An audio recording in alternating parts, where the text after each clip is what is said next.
Pansamantalang isinara ang isang bahagi ng Culyat Bridge sa Quezon City matapos tumama ang isang provincial bus sa vertical clearance signage kanina. Update tayo sa sitwasyon dyan sa unang balita live ni James Agustin. James, sarado pa rin?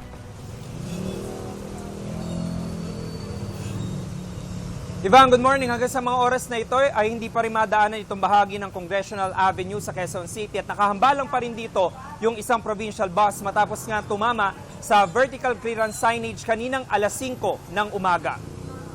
Nabaluktot ang vertical clearance signage at natumba ang konkretong base nito matapos tumama ang provincial bus. Hindi humarap sa camera ang driver pero ayon sa kanya, galing siyang Cubao at ihahatid ang mga sakay na pasahero sa Nueva Ecija.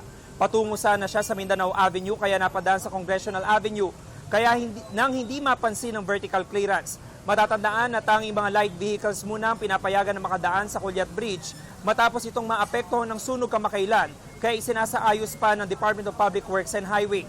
May vertical clearance ito na 240 meters at ipinatutupad ang speed limit na 20 kilometers per hour.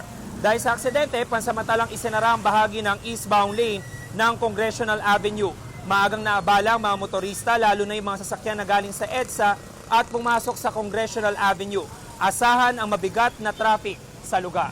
Samantala, Ivan, dumating na dito yung mga investigador mula sa QCPD Traffic Sector 6 at may mga nakita na rin tayo dito ng mga tauhan ng MMDA, maging mga tauhan ng Quezon City Traffic and Transport Management Department mula sa Quezon City Hall para tumulong sa pagmamando sa daloy ng trapiko. Kaya sa mga kapuso po natin motorista, kung may iwasan nyo po itong eastbound lane ng Congressional Avenue, kung galing po kayo sa may EDSA at tatagos kayo ng Mindanao Avenue, ay iwasan nyo na muna po dahil nakahambalang pa rin dito yung provincial bus na tumama sa vertical clearance signage. Yung mga latest mula po rito sa Quezon City, James Agustin, GMA News.